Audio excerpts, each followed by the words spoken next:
उत्तम स्वास्थ्य के लिए भी हम परमात्मा से प्रार्थना करते हैं। और अगर कहीं मुसीबत आई तो आयुष्मान भारत आपके चरणों में हाजिर है। आयुष्मान भारत प्रधानमंत्री जन आरोग्य योजना, जिसे प्रधानमंत्री नरेंद्र मोदी का एक मास्टर स्ट्रोक बताया गया था जब इसे लॉन्च किया गया था। लेकिन जैसा कि प्रधानमंत्री के मास्टर स्ट्रोक्स के साथ होता है, यह भी कुछ सालों बाद इसकी असलियत सामने आ रही है। यहां भी सरकार की चमचमाती टिमटिमाती स्वास्थ्य बीमा योजना, जिसे हेल्थ केयर में एज अ गेम चेंजर बताया जा रहा था, अब कुछ शहरों में विवादों में यह घिर चुका है। कहना गलत नहीं होगा कि आयुष्मान खुद ही आईसीयू पहुंच गया है।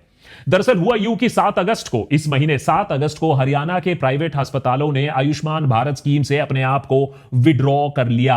उनकी शिकायत, लगभग 500 करोड़ रुपए का मेडिकल बिल सरकार ने चुकता नहीं किया है और ना ही इस मास्टर स्ट्रोक स्कीम में पर्याप्त बजट एलोकेशन सरकार ने किया है। माने अनाउंसमेंट तो कर दिया, वोट भी कमा लिए, लेकिन पैसे नहीं लगाया सरकार ने इस स्कीम के पीछे।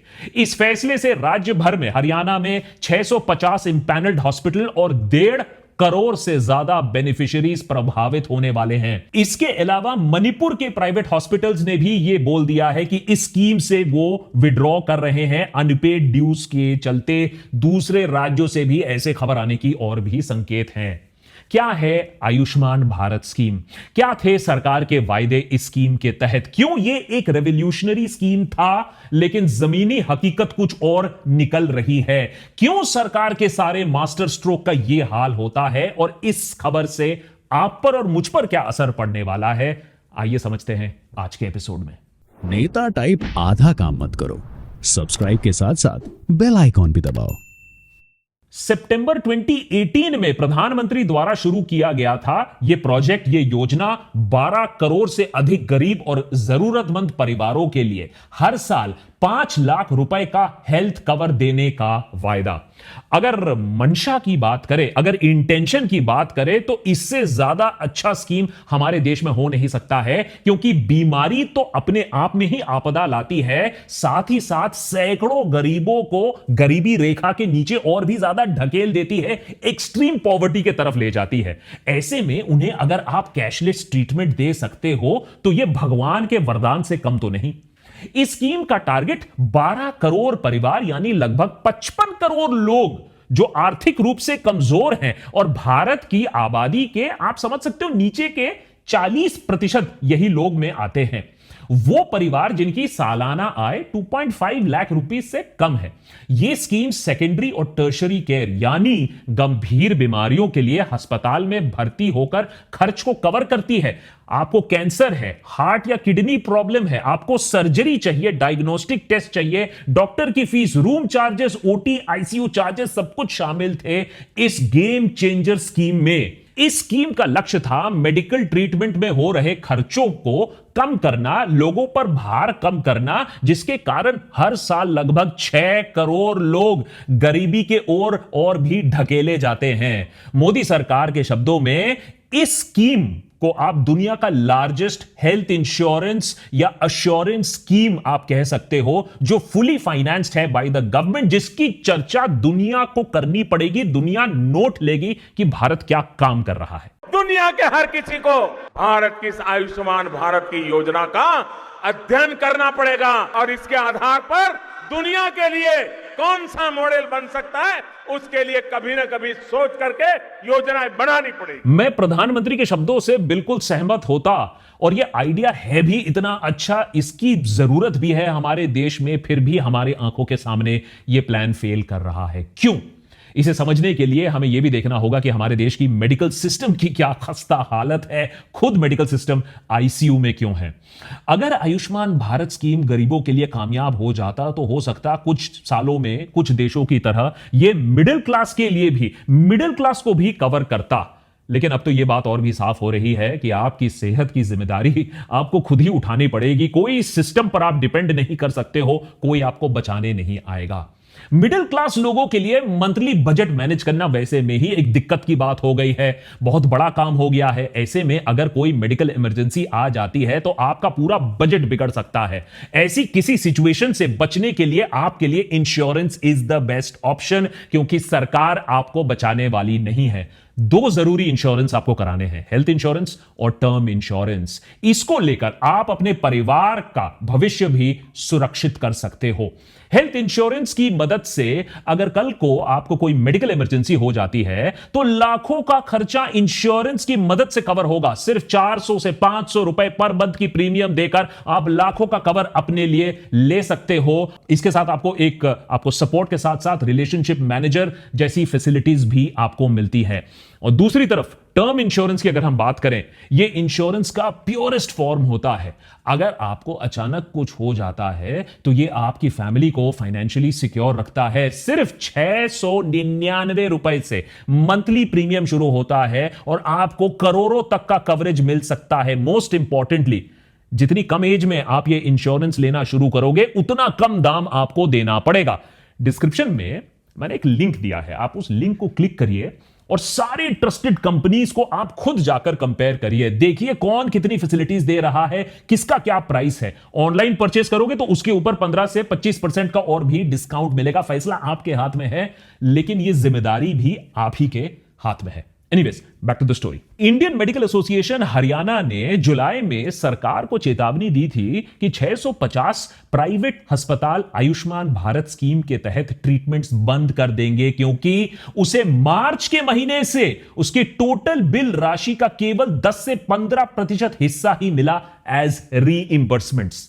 2 जुलाई को हरियाणा के 650 प्राइवेट अस्पतालों ने कहा कि वो 7 अगस्त से आयुष्मान स्कीम से एग्जिट कर देंगे, लगभग 500 करोड़ के अनपेड ड्यूज की वजह से। ये सब इसके बावजूद कि सरकार ने पिछले कुछ दिनों में हरियाणा के प्राइवेट हॉस्पिटल्स को 30 करोड़ रुपए रिलीज किए हैं एज रीइंबर्समेंट्स, लेकिन ये टोटल ड्यूज का सिर्फ 10% या उससे भी कम बनता है। इसके अलावा आईएमए हरियाणा की प्रमुख जो शिकायतें हैं वो एक से ज्यादा हैं। नंबर 1, क्लेम सेटलमेंट में भारी और अनएक्सप्लेन डिडक्शन। सरकार की मनमर्जी है, काट लिया पैसा।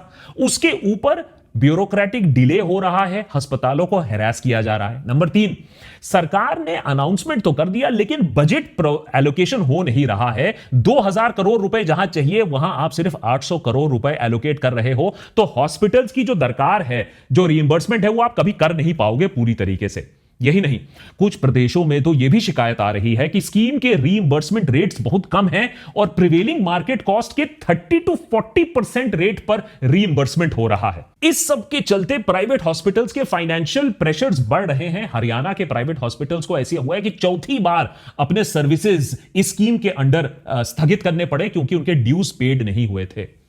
अब इंडियन मेडिकल एसोसिएशन इस पूरे मामले को अब रिव्यू कर रहा है और उसके बाद निर्णय लिया जाएगा कि सेवाएं पूरी तरीके से शुरू की जाएं या उनको भी प्रदर्शन करना पड़ेगा, प्रोटेस्ट करना पड़ेगा, एंटी नेशनल वाले काम करने पड़ेंगे।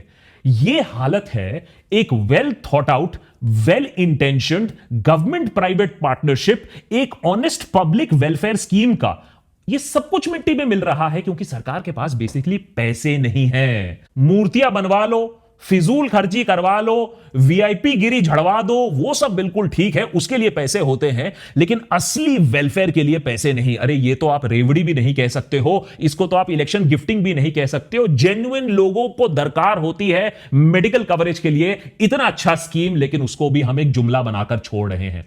ऑपोजिशन ने भी सरकार की आयुष्मान स्कीम के बारे में, उनकी जो दिक्कतें आ रही हैं उसके बारे में भी काफी कुछ बयानबाजी की है। कांग्रेस की सिरसा लोकसभा एमपी कुमारी शैलजा ने कहा कि स्कीम के शुरू होने से लेकर अब तक लगभग 4000 करोड़ रुपए हॉस्पिटलाइजेशन क्लेम्स में केंद्र सरकार ने सिर्फ 600 करोड़ रुपए ही रिलीज किए हैं, जिसकी लागत केंद्र और राज्य के बीच में 60-40 रेशियो में स्प्लिट होनी थी। कुमारी शैलजा ने यह भी याद दिलाया कि नेशनल हेल्थ अथॉरिटी के रूल्स के मुताबिक आयुष्मान भारत के अंडर प्राइवेट एम्पैनल्ड अस्पतालों को इन स्टेट, माने जो स्टेट के अंदर जो लोग हैं, उनकी ट्रीटमेंट के पैसे 15 दिन में रीइंबर्स करने थे और आउट ऑफ स्टेट जो केसेस हैं उसमें 30 दिन में अंदर अंदर उसको रीइंबर्स करना था। पर आयुष्मान स्कीम के ऑफिशियल्स का कहना है कि 15 दिन का टर्न अराउंड टाइम बहुत ही इंपॉसिबल है, प्रैक्टिकल नहीं है। हरियाणा ही नहीं, राष्ट्र स्तर पर इंडियन मेडिकल एसोसिएशन कह रही है कि आयुष्मान भारत योजना के तहत 1.2 लाख करोड़ रुपए से अधिक अनपेड बिल्स अभी बकाया हैं, सरकार को चुकाना है। यही नहीं, आयुष्मान भारत की इंप्लीमेंटेशन में कंट्रोलर एंड ऑडिटर जनरल या कैग ने गंभीर खामियां पाई हैं, घपले पाए हैं। अगस्त 2023 में आई एक रिपोर्ट के मुताबिक इंप्लीमेंटेशन में इतनी गड़बड़ियां हैं कि पूरा लिस्ट आप बना सकते हो। नंबर 1, फंड्स का दुरुपयोग हो रहा है, मिस अप्रोप्रिएशन ऑफ फंड्स हो रहा है, फेक अकाउंट्स बनाए जा रहे हैं। नंबर 2, बिना प्रॉपर एविडेंस के फंड्स को रिलीज किया जा रहा है, जहां साठगांठ है, अंडरस्टैंडिंग है। नंबर 3, बहुत दिलचस्प, ऐसे मरीजों के नाम पर क्लेम का भुगतान किया जा रहा है जो मरीज मर चुके हैं। स्कीम के मुताबिक कोई भी मरीज बिना आधार या आधार इनरोलमेंट स्लिप के केवल एक बार अपना इलाज करा सकता है। पर कैग रिपोर्ट ने पाया कि ऐसा हुआ है कि 8.2 लाख मरीज जो हैं उन्होंने आधार या किसी और बायोमेट्रिक प्रूफ के बिना 2 या 2 से अधिक बार ट्रीटमेंट का लाभ उठाया है, जिसका टोटल क्लेम सेटलमेंट 1,500 करोड़ से ज्यादा आया है। अब या तो ये हॉस्पिटल्स इतना लिबरल हो गई हैं कि बिना आधार लोगों का ट्रीटमेंट हो रहा है, या ये सिर्फ घपलेबाजी हो रही है, ये घोस्ट पेशेंट्स हैं जिनका इलाज किया गया था। ऐसे केसेस सबसे ज्यादा चंडीगढ़, हरियाणा, झारखंड, केरला और मध्य प्रदेश में देखे गए हैं। इसके अलावा, और यह भी ध्यान से सुनिएगा क्योंकि यह गड़बड़ी हाल ही में कुछ जो रिपोर्ट्स आपने देखी हैं, चैनल पर भी एपिसोड्स देखा है, कुछ सुनी सुनाई लगेंगी।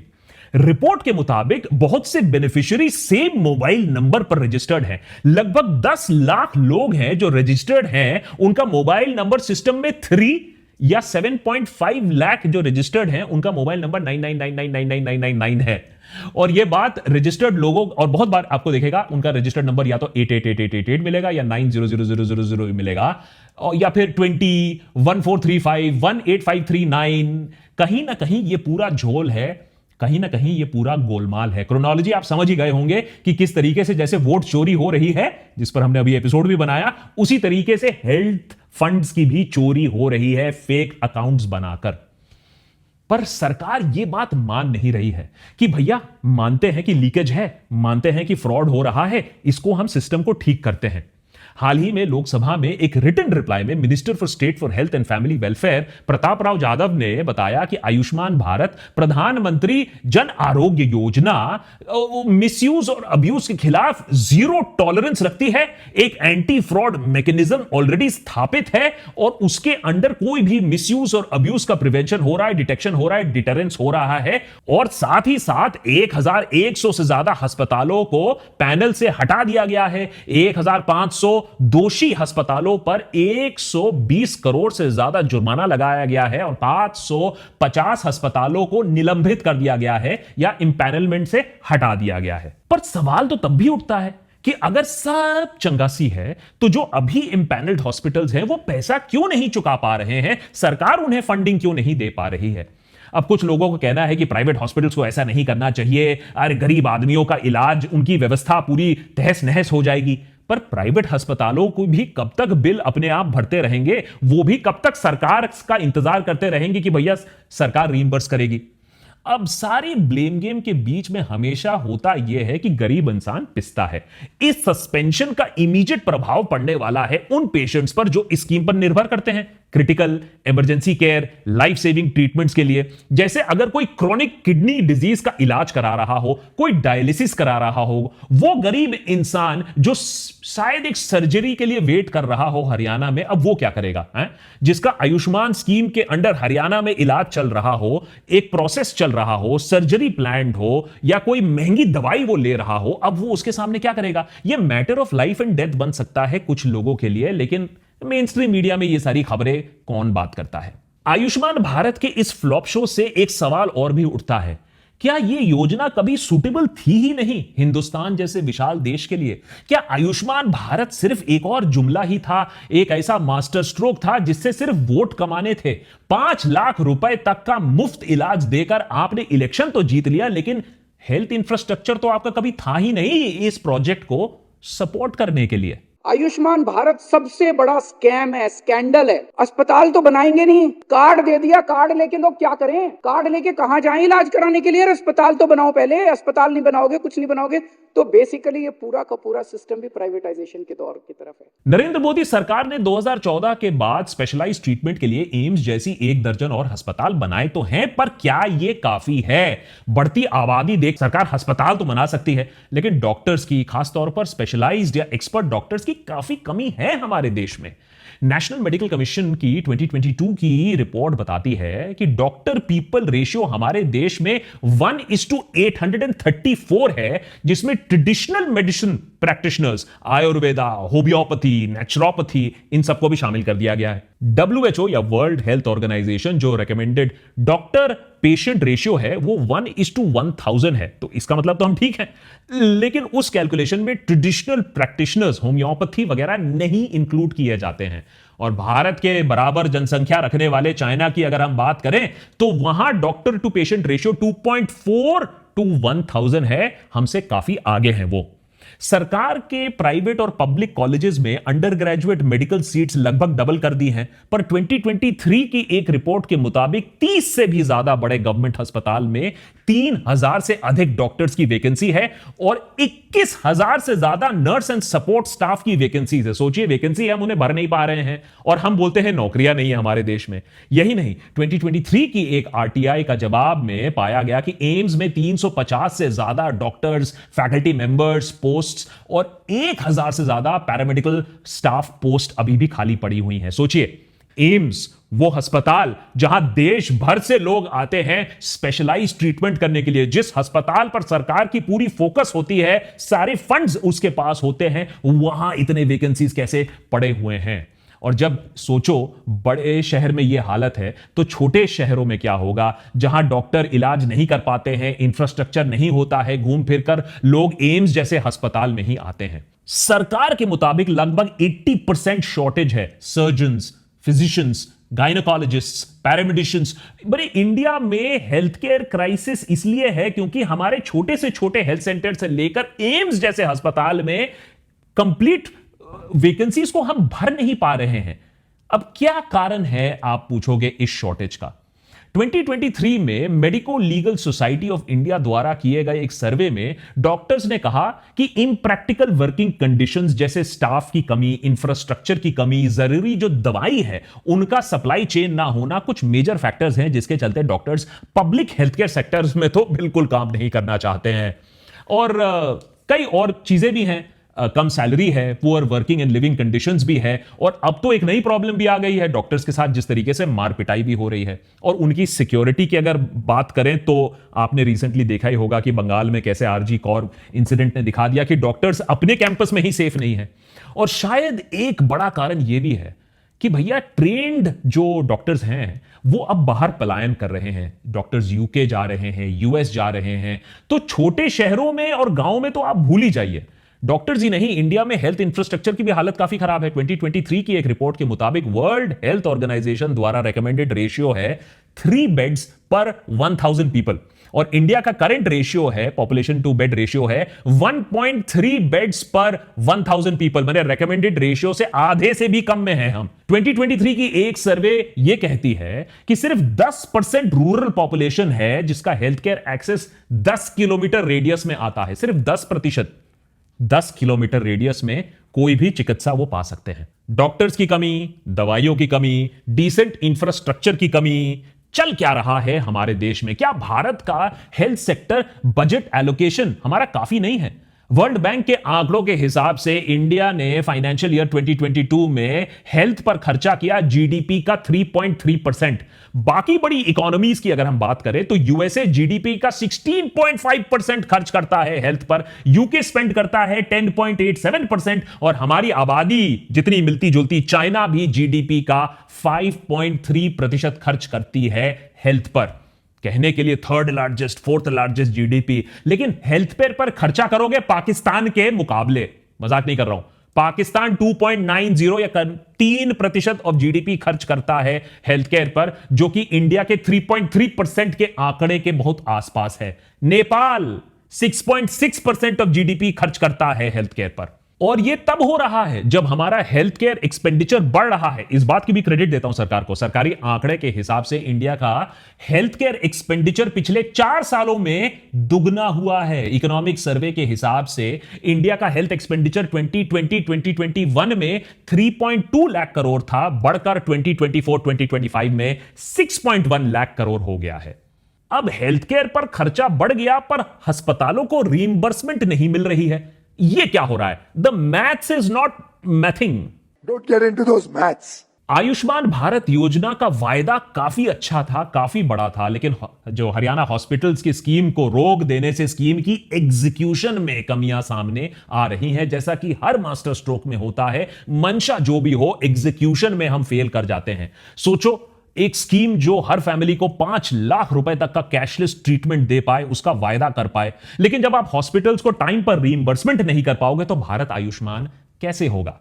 और इसीलिए मैं कहता हूं बात सही है। 3rd largest 4th largest GDP बहुत अच्छी बात है, पूरा हमें इसकी खुशी मनानी चाहिए। लेकिन जब आप 3rd 4th लार्जेस्ट जीडीपी हो तब उसके तरह आपको बर्ताव भी करना होगा। यह नहीं कि आप अफ्रीका, सब सहारन अफ्रीका की तरह बर्ताव कर रहे हो। जो लोग मर रहे हैं उन्हें थोड़ा सा चिकित्सा के लिए भी आप मदद नहीं दे पा रहे हो। इन द मीन टाइम, जब तक न सरकार आयुष्मान भारत स्कीम को ठीक करती है और मिडिल क्लास तक लाती है, आपको और मुझको तो अपनी सेहत की चिंता खुद ही करनी पड़ेगी। नीचे डिस्क्रिप्शन में इसीलिए मैंने एक लिंक दिया हुआ है, जाके देखिए और ध्यान से चूज करिए अपना हेल्थ इंश्योरेंस, अपना टर्म इंश्योरेंस। जो बेस्ट केस स्टडी बनता है आपके लिए, बेस्ट रेट पर, उसे जरूर चूज करिए, क्योंकि आपके हेल्थ की, आपके लाइफ की, आपके फाइनेंसेस की जिम्मेदारी आपकी और मेरी ही बनती है।